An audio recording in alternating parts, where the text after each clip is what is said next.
Our next guest calls herself Master of Disaster. Here's the thing, it is for good reason.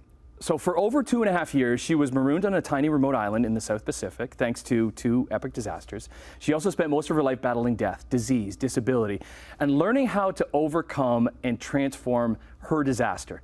Finnerty decided that her crazy, disaster-prone life, it needed to be shared, so she wrote a memoir. It is called Never Let a Good Disaster Go to Waste, and she joins us on the couch this morning. Kat, I love that name, Master of Disaster. Why share that with people? Thanks, Tim. So, Tim, the reason I wrote this book, on my 40th birthday, my husband left me after 15 years of marriage and 3 children.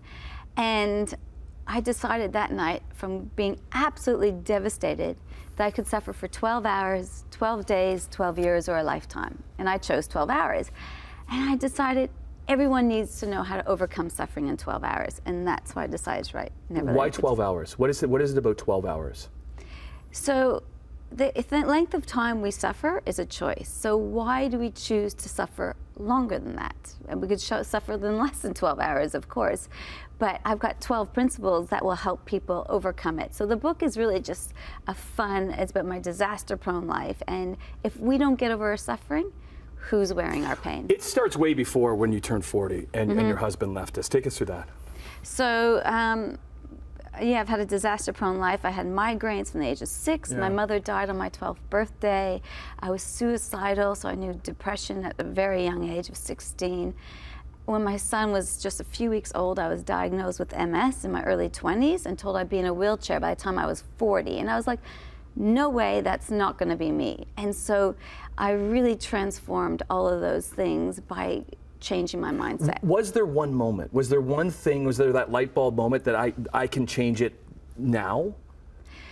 So when I was really suffering with a lot of depression in my 30s, when my 3 kids were born, I found Buddhism. And I realized I'm always either in a disaster or between 2 of them.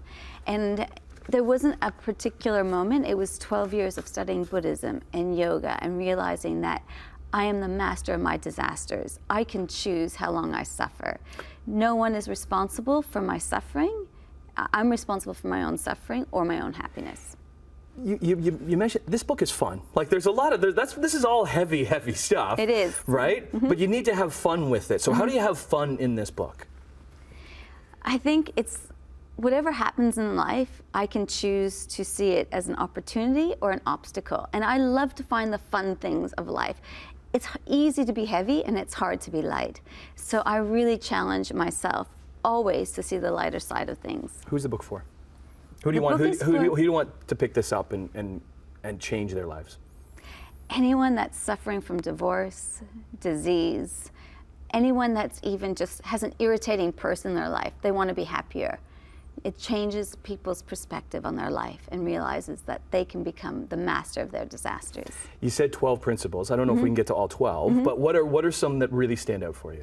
So one of my first ones is mastering your thoughts. If you don't master your thoughts, then everything else goes to hell in a handbasket. Okay. So we are the masters of our thoughts. We can't choose which ways to surf, but we can choose which ways to surf. We can't stop the waves from coming.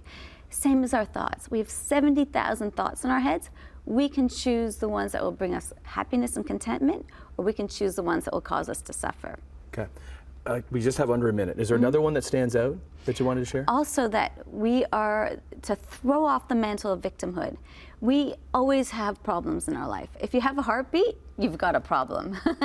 And that's not a bad thing, that's a good thing. So stop blaming other people for your predicament and start becoming the master of your own life and saying yes to life. Yeah, because when you say no, an immediate wall comes up. But if you keep saying yes, those walls will come down and those doors a lot of the time get open.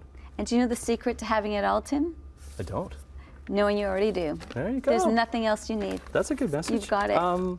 Thanks for coming on. So this book came out in the summer, right? Came out in July. Where can we get it? You can grab it on Amazon. Never Let a Good Disaster Go to Waste. There's a Kindle version and the hard copy or paperback. And we're running out of time, but that's a great picture there too. When you took that picture, it's like, that's the cover of this book.